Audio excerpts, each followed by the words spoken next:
Hello, everyone. Welcome to Sentinel. For the past couple of weeks, I've done several episodes on DEI. This episode is going to sort of bring it all together, and I've invited my good friend and a mentor, Don Vandergriff, an accomplished author, has written around a dozen books and articles, a retired Army officer, and was also a Marine. He's a big proponent of outcomes-based learning and also an expert on fourth and fifth generation warfare. So this guy's, he's got a big brain. And so I brought him on to talk about how did this DEI take hold in the military. But prior to sharing the conversation with Don, I just want to play a clip from the 1980s where a gentleman by the name of Yuri Bezmenov speaks about the Russian psychological and information warfare. And this clip is very important because although it was done, about 45 years ago, just think about it. If we'd paid attention to this person back then, where would we be now? And if this is going on, this Marxist ideology that's taken hold in the United States, how did it came about? Who's behind this ideology? And it goes all the way back to the Bolsheviks. When Karl Marx came up with this ideology, the Bolsheviks sort of implemented it in Russia. Stalin turned on them, and then the Soviet Union came about, and then Stalin started imposing this ideology on the rest of the world. And based on what Yuri's saying and what you're going to hear Don talk about, this is still going on. This has taken root in our culture. It's taken root in our military. And it's important to really understand where it came from and the consequences of this. So let's listen to Yuri's conversation. So, it's about a couple minutes long, and then we'll roll into what Don has to say about all this. Bezmenov was born in 1939 in a suburb of Moscow. He was the son of a high-ranking Soviet Army officer. He certainly is one of the world's outstanding experts on the subject of Soviet propaganda and disinformation and active measures. Well, you spoke several times before about ideological subversion. That is a phrase that I'm afraid some Americans don't fully understand. When the Soviets use the phrase ideological subversion, what do they mean by it? Ideological subversion is the slow process which we call either ideological subversion or active measures, активные мероприятия in the language of the KGB, or psychological warfare. What it basically means is to change the perception of reality of every American to such an extent that despite of the abundance of information, no one is able to come to sensible conclusions in the interests of defending themselves, their families, their community, and their country. It's a great brainwashing process which goes very slow, and it's divided in four basic stages. The first one being demoralization. It takes from 15 to 20 years to demoralize a nation. Why that many years? Because this is the minimum number of years which requires to educate one generation of students in the country of your enemy, exposed to the ideology of the enemy. In other words, Marxism-Leninism ideology is being pumped into the soft heads of at least 3 generations of American students without being challenged or counterbalanced by the basic values of Americanism, American patriotism. The demoralization process in the United States is basically completed already. So when I saw this clip of Yuri, I'm sitting there thinking, going, holy shit. I mean, this guy was on the money. So essentially, it's been about 4 decades that he gave this interview. And unfortunately, we didn't pay attention to him. And consequently, we are now where we are. So the Marxist-Leninist ideology has taken deep root in the United States. Now, I just want to make sure you all realize I'm apolitical. I don't support either side in this whole discussion. The issue that I have with this is that we're blindly following this ideology. And if we don't make some serious rudder adjustments, we're in deep shit. It's really that simple. So let's roll the conversation with Don on this issue of DEI and the Marxist-Leninist ideology that has taken root in America. The reason I brought Don on here is to give us a history on DEI and where the hell this thing, where did it come from and how did it interject itself in the military and the psyche of the military and the soul of the military. That's what I'm trying to get to the bottom of this. and try to close out this series. So, Don, welcome to Sentinel. We appreciate you coming back. And so, if we can just start out and tell us of the history of DEI in your opinion. DEI is actually a recent evolution, but it stems all from the doctrine of cultural Marxism. And this came about in 1923 when Alessia and Gromowska and Italian founded the Frankfurt School of Sociology, Psychology in Frankfurt, Germany. And they were a group of Marxists, well-to-do Marxist academics that realized that the great revolutions that Marx called for and Weber and others in the 19th century didn't materialize. So they went out, they developed cultural Marxism instead of economic Marxism. And the cultural Marxism, DEI, for example, is part of that, where you divide, they say that there are oppressed groups that have been taken advantage of by colonialism, imperialism. They use all those words now. And so they created the critical race theory evolved out of this, but they came up with a 9-step plan to destroy Western culture and destroy the family, take away responsibility, and the way they were going to do this was through a slow march through the institutions. They've been patient. They arrived at Columbus. They were kicked out by Hitler in 1933. For as evil as he was, he realized they were in conflict with what he was advocating, which was similar, actually, when you come down to it. That's the irony. And so they fled and they landed at Columbia University in New York City and were fully functional by 1935, especially in the education departments. And they posted their 9-point plan, and in that plan, they were going to take over Hollywood, journalism, public schools, because the youth have to be programmed. And you saw they started the 60s revolution because of the Vietnam War, but this was that slow march through the institutions that continued. And the reason it's stuck and is as dangerous as it is today is I remember being an officer and hearing about political correctness, and I thought it was a joke. So most people looked the other way, so this could never happen. They ignored it, but over the last decades, particularly since the 60s, you see the majority of journalists who come from left-wing journalist schools bonded together, and in that bond, they represent what the left wants. Again, divide the races, divide the groups, have the oppressed. In this sense, the DEI program is that minorities and women were oppressed, and they need to be equalized. Equity. The word equity actually comes from their writings, and the equity rule is that regardless of your merit, we have to pick a certain amount of you. So I watch every one of your shows, and they're all great, and I watch them, and you and I are on the same wavelength, brother. Meritocracy is the way to go. That's the Constitution. You and I both got that copy right there. And it's one of the things I love about you is the Constitution's all. I wrote an article about 4 months ago about the Constitution is mission command or for the Marine Corps mission orders. Right. In that, as long as you're responsible, you're held to for your actions, regardless of what class you are. You can make it to the top through hard work and working smart. You're also allowed to fail as long as you learn from it. They want to do away with all this. So to heighten this and enable people to learn more about this, a group of officers and William S. Lynn wrote the 89 article about the generations of war in the Marine Corps Gazette. Generations of war about the culture. So first generation is basically your Roman legion against the phalanx. Right. Hand-to-hand fighting, close quarters fighting.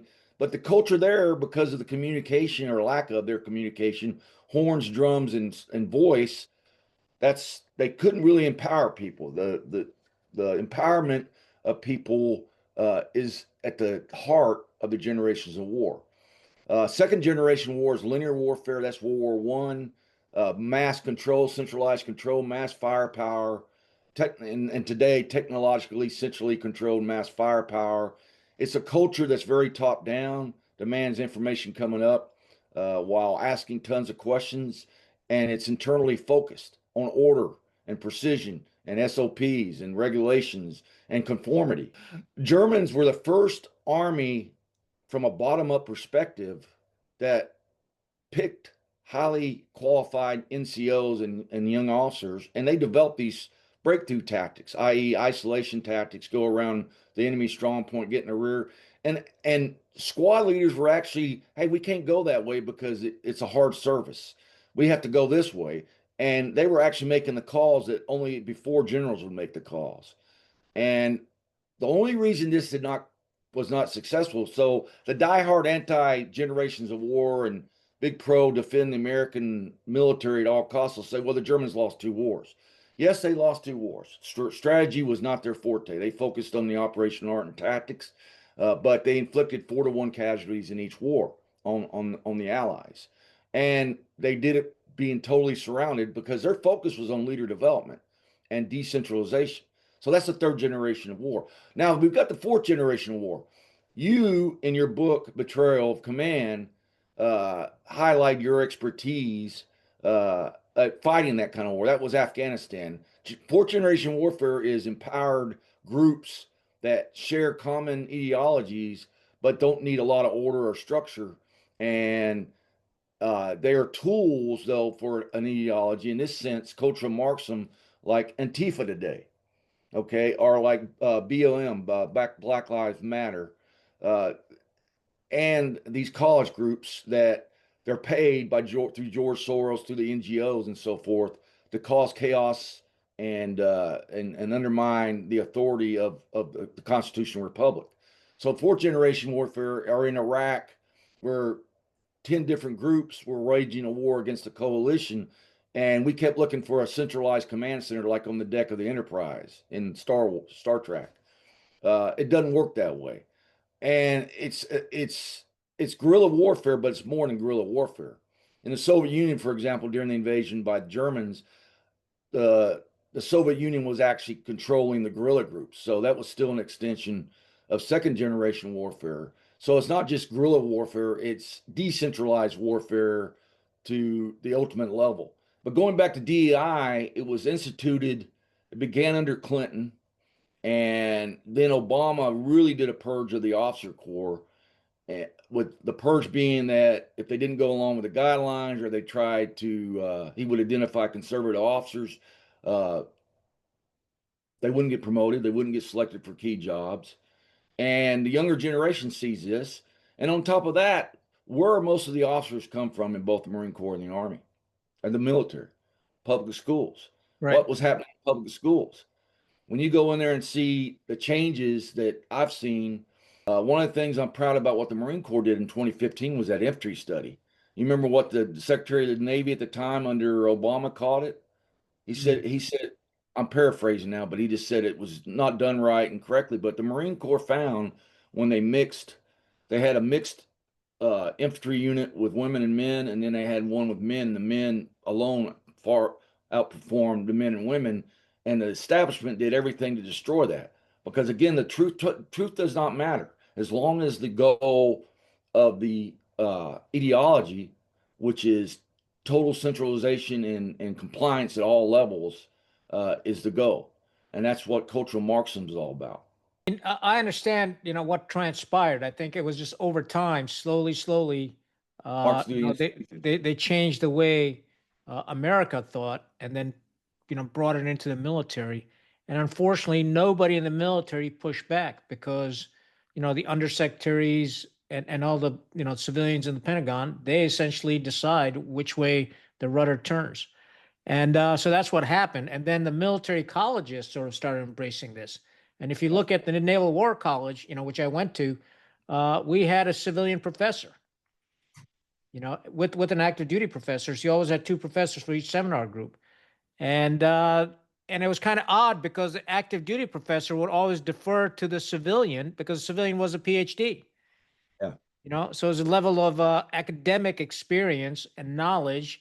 And you'd see the active duty guy just sitting there, and once in a while he'd, express his views. But generally, the seminar was led by the PhD. And I always found that odd. I'm like, this guy has no experience as, especially because we had some, women in the seminar group also. And they were incredible writers. Don't get me wrong, far better than I ever was. Uh, and they did exceptionally well in school on writing, right? But in the back of my mind, and my buddy that, was an Army guy who ended up being a 4-star general, very prominent. And he was from the Ranger battalion, and him and I thought alike, light infantry. And we're thinking, okay, all this stuff is great. It's nice to have knowledge, but it doesn't really apply in our function of close with and destroy the enemy. I mean, it's really that simple. And what happened in those episodes that I was talking about, the sad part is that I have no problem with a woman being a CEO of a training unit. I have no issue with it. But the problem is, by doing that, by giving a preference, you're pushing out a good guy. The guy that's deployed, that's been to combat, risked his life, risked his career, and we Yeah. bring him back and we say, you know what, you're not the right gender, so you got to step aside, and we're going to push her forward. And then what does this guy do? He's demotivated.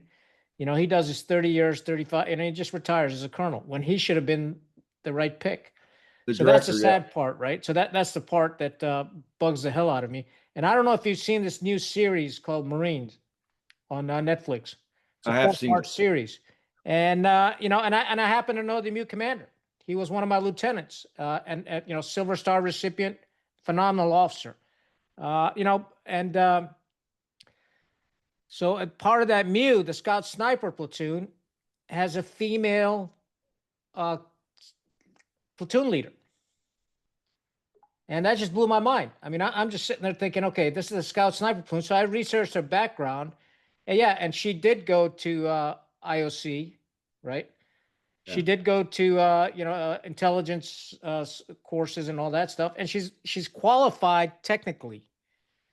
But the issue is, I don't know if anybody's been a Scout Sniper, and the amount of weight they have to carry, and and all the other things that they have to do with the ghillie suit on and all that stuff, right? And the acquisition and targeting and all that stuff. So, And then and I stay wonder in if she, a high position for days. yeah, and I wonder if she has those type of skills. Maybe she does, maybe she doesn't. But I just found it odd, that this unit would allow it. I also happen to know the MEF commander, Roger Turner. Phenomenal officer. I mean, he's exactly what we want and to lead a MEF, Marine Expeditionary Force, and that's the type of people we want. And I intend on doing an episode on this show on Netflix on Marines, and and talk about my views on it. And I think that'll be good. But getting back to the DEI issue, so now we are where we are, right? So even the Marine Corps is making exceptions and giving a fast track to certain people that's based on gender, based on race. It's not based on their combat experience. And it's not based on, are they the most qualified, right? They're the most suited, Yeah. right? Well, it's not based on the things that are needed in combat, and you can design. Like I said, after I had talked to you before, when Stu Shelter, the former Marine that fortunately spoke out against the horrible withdrawal from Afghanistan, and McKenzie oversaw it, and I'm glad he got picked up and given a position. But he got appointed on 1 May after a 4-month confirmation hearing. It was crazy. And he asked a question on X and on Facebook, how do we fix the evaluation system? I'm paraphrasing it, but I wrote him a long thing about how to put it on merit, how to look at innovation, how to look at all these traits that are critical. Strength of character is the main one. The ability to tell the truth to no matter how it affects your career, to your peers, to your superiors, to your subordinates in the face of the enemy. And there's ways to determine that through wargaming and TDG, tactical decision games. So they're available to make the system a merits-based system, but they don't want to do it because the old guard is in there, and it's common human habit to say, "Oh, the system that made me is great because look at me," and they refuse to. We're still stuck in the industrial age. And along with that, we're tied now to cultural Marxism, where we're making decisions on people based on what you just said, the wrong traits. I don't care if a woman or a man's polka dot, if they're the best person for the job, like you said, we need logistics. We need great other systems Yeah. support the infantry and combined arms. And that's all critical. Like I said, your shows were very well balanced. And So you did how do them. we change this? I mean, we are where we are. So moving forward, based on your Yeah. experience and based on what you know about the history of this Marxism ideology, it's not going away. We may be able No, to put a dam against it and block it, but how do we change it? How do we become well, that German army that reformed itself? Well, what we've got to do is this is a long. It took them a long time the long march to go through the institutions and take them over. And I've written out plans to the Trump administration and to Secretary of War Hegseth and SES Stewart on my Substack. Fortunately, I was told they are reading them. But the plan, you have to revise public education. In the military, you have to purge, and that's the word I selected, purge all these cultural Marxists out of these universities. They've really got to get rid of these people. The way our system's set up, it's every 2 years, right? Yeah. I mean, essentially. So Pete Hegseth, Maxim, I mean, if he gets through this latest snafu that he got embroiled in about those boats, drug boats in Venezuela, and if he makes it through the congressional, investigation, which is going to happen, it's because even Yeah. the Republicans are supporting it. Even if he makes it through that, we got midterm elections coming. Yeah, I know. So he's basically, he's at the end of his rope, and then we don't know if the president's going to bring in somebody else or he's going to keep him for the duration of his second part of his administration, right? We don't know Yeah. that. But my point is, for the long-term duration, how do we change this? I mean, we have a problem in this system because every 2 years, essentially, we rotate. It's a revolving door, and new people come in, new ideologies come in, and how do you stop this madness? That's where the problem is. In the military, right now, we've got to put people in place that puts the Constitution and war fighting ahead. They're out there. You and I know them both. There are people out there, and these people got to be put in key positions, and they've got to be allowed, like you said, more than 2 years uh, to implement things. And this has got to continue. But with the midterms, if they lose control of the House, all this stuff's done. And Trump's going to be a lame duck, and they Yeah, need to but start even taking. even if they don't, Don, I mean, here's the problem. I mean, I hear what you're saying, and I Yeah, agree with you 100%. But the yeah, problem is, how do we get there? We can't get there through a cultural adjustment on the young kids in public schools, because by the time that happens, the military is going to be literally dissolved. I mean, at the end of the day, I mean, it's just fading away faster than we realize. And if you yeah, remember back in the 90s, we coined this word called revolution in military affairs, RMA. Remember that stuff? yeah, Right? Well, what yep, it never happened. It was a buzzword that went through the academy, all the school war colleges and the academies, but it never happened because it focused on what? It focused on technology, yep. We've right? got we've got to get away from that. We've got for your answer. I see what you're saying. For the near term, again, I've written articles what they could do now, and in those articles that are on my Substack, Yeah. they have to. It's all about people, and like you said on the 30 September discussion, Hexip's got to get up and it was a good talk on standards. It need to be said, but he's got to say we've got to root out cultural Marxism, and here are the things we got to read, and here's the things we got to look for. We've got to look for innovators and adaptive people, adaptive leaders that know how to adapt and innovate, motivate, and put the Constitution first, and they can find them. What I'm hearing from the Pentagon, from my sources, is the cultural Marxism rot is a lot deeper than they even thought. And there's a lot of people out there waiting them under, but this has got to go full blown. They've got to purge these people. They got to get rid of them. They've got to Uh, reform PME first. what I would proffer, and say that what needs to be done Yeah, is get rid of these water walkers that made their way all the way to the top using yeah, the right words, yep. fancy language, and promoting this cultural Marxism under whatever banner that they chose, and bring in some of the retirees that were forced out. Oh, that's exactly what I've written. Yeah. Exactly. And I've got a great former cadet of mine who's actually written a really good plan for doing what you said. What can we do now? He's brilliant. He's a Yeah. PhD from Georgetown. He runs his own. He's publishing my fiction books pretty soon. He knows all about you, and his father-in-law is one of the myths, one of the great guys from Delta Force. So that's the kind of people he hangs with. But he's written a brilliant plan. I'll get it and get it to you about Yeah. what to answer your question. But and one of the parts is bringing in these retirees that have incredible, they might be wrecked physically like I am, but they can come in and mentor these younger people and put them across the forces.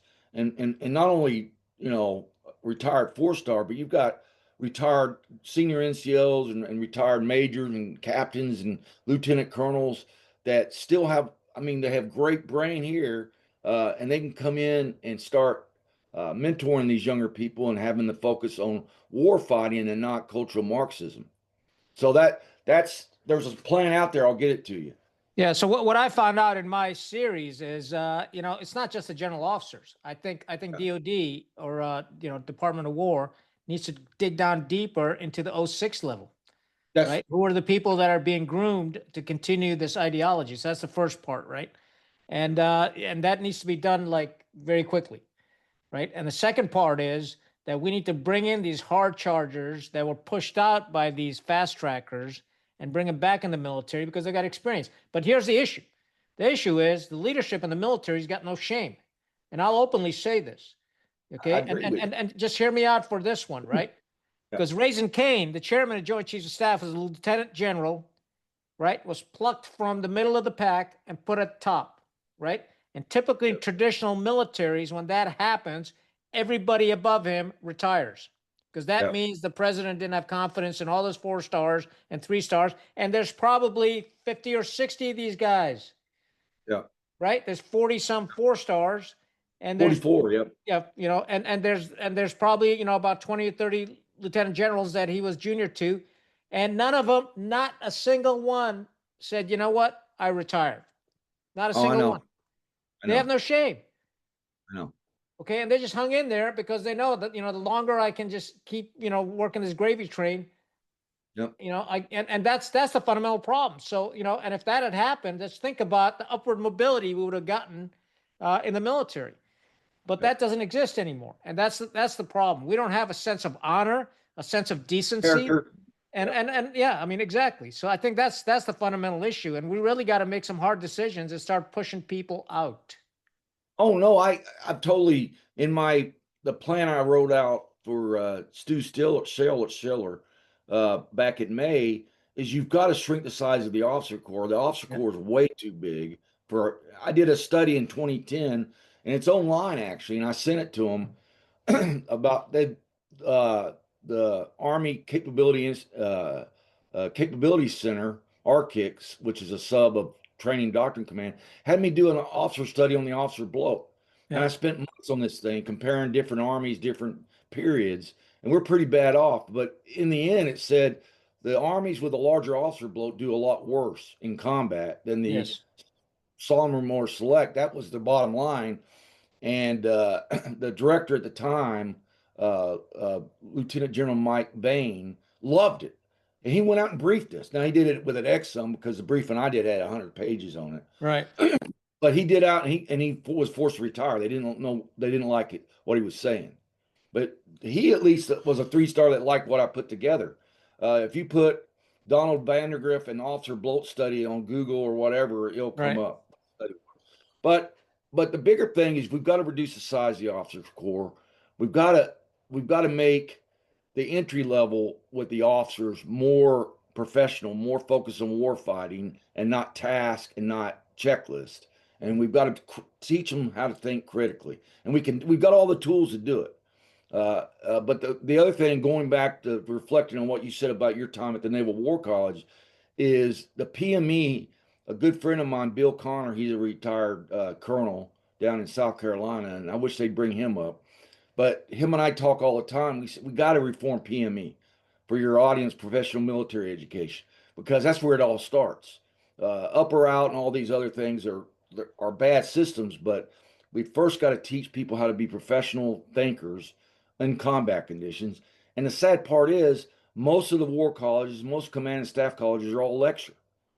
They should be a massive series of war games to Yeah. see how people Yeah. perform. And for the most part, they bring in a 4-star every week, Yeah, and this guy takes about two to 3 hours of your time by the time they set it up. And he just gets up there and starts rambling, right? And you get yeah, absolutely nothing out of it. Nothing. yeah, He'll give yeah, you the canned speech from his combatant command and all this happy horse shit. But here's the issue: rather than writing a paper, I'd rather take these students out to the field for 2 weeks and yeah, evaluate them in the field. yeah, That's the type of learning we got to have, practical learning, so people understand. You can see them, how these people do in the field. How's their morale? Can they survive for two? You can hold a shit for 2 days. You know that. You can do yeah, that, right? But when you're yeah. out there for 2-3 weeks, you got to figure it out. And this is the type of stuff that our war colleges are not teaching. We're on the theory and the theory of war fighting, and not the practical application. And what happens is that all these smart guys come out of the war colleges, and they've been so far removed from the troops that they shy away from that responsibility. And if you go back to several episodes, and I'll put the link up here, when I talked about a 3-tier system, have a technical track where all our pilots, our communicators and all these guys are good, are on the technical track, and let them be the best technicians they possibly can. Have a staff track; they're experts in doctrine, in planning, and then have a command track. The guys that know how to lead, know how to train, and are morally sound and have the courage to lead under fire. That's how we got to do this, and then we got to You know, feed those 3 tracks through the war colleges. see, that's the second tier of my recommendations. And what I love about your track is we didn't know each other until a couple of months ago. Yes, sir. And I had been following you a long time. When I heard that, I sent you a link. I said, this is also in your book. You said you'd analyze it. But the point is, it came from 2 different sources. So I proposed a similar thing in 2002, a Yeah. technical track, doctors, lawyers, communicators, Yeah. a staff track, and a command track. And you have courses for those people. Yes. Well, I want to wrap this up. Can you just talk a little bit to the viewers about your Substack and your most recent writings, and where can they find these writings, please? Yeah, well, thank you very much.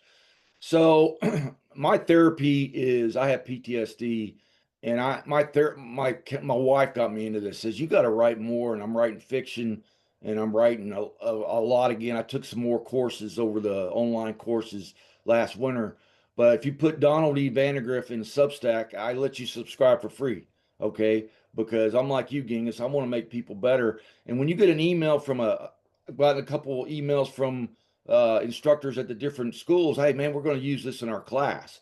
That's all I Yeah. want to do. Yeah. The military and everybody's taking good care of my wife and I. And but I take the generations of war, and you've written some good comments, thank you, and apply them to politics, because it's incredible.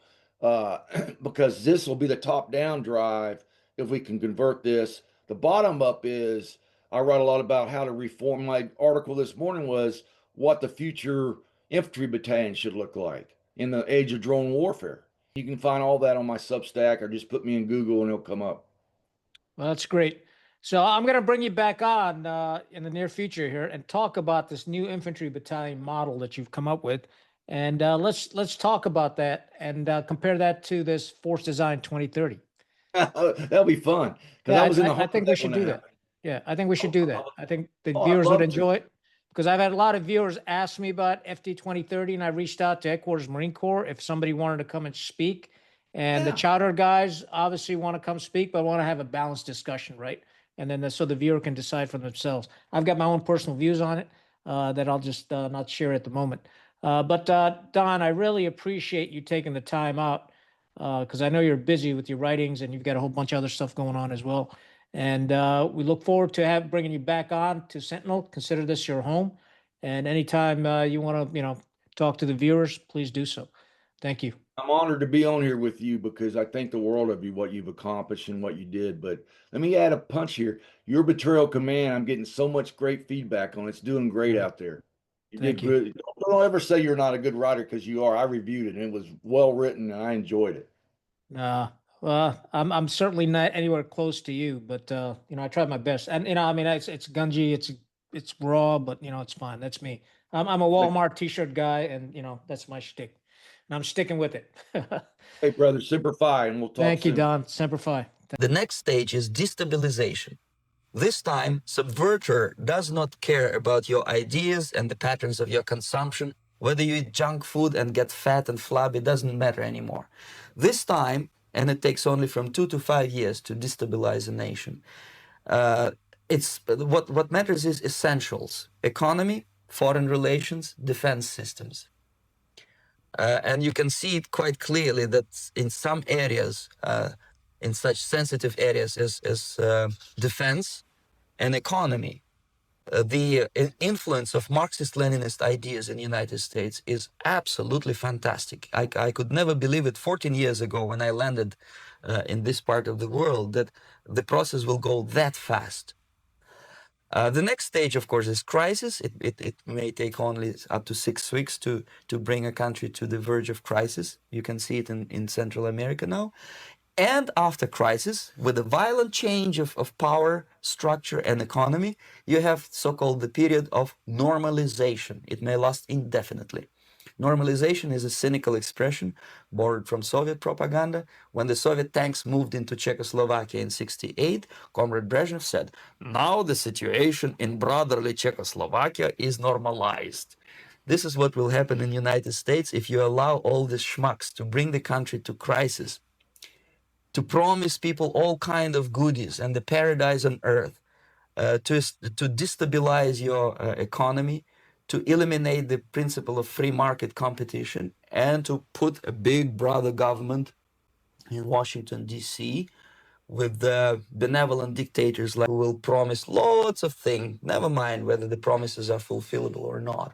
I hope you enjoyed the series we did on DEI and this final episode with Don Vandergriff. But keep in the back of your mind what Yuri talked about. This is a concentrated effort. It's planned, and they've been doing it for decades. And unfortunately, now it's sort of embedded itself in our society, in our culture.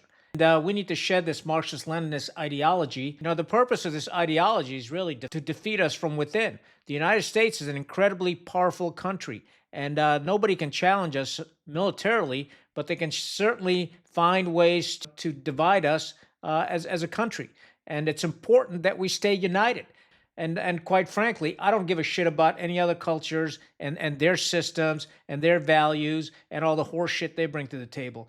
I get all my values that I need, how to be a good human being, and how to be a loyal American from this document. This is our source document. It's our title deed, and it's our operator's manual. So what I encourage all of you to do is to read the Constitution. And the Constitution is very clear. It tells you exactly who we are and what our constitutional values are. And those values, quite simply, are the life, liberty, pursuit of happiness, justice, equality, and the rule of law.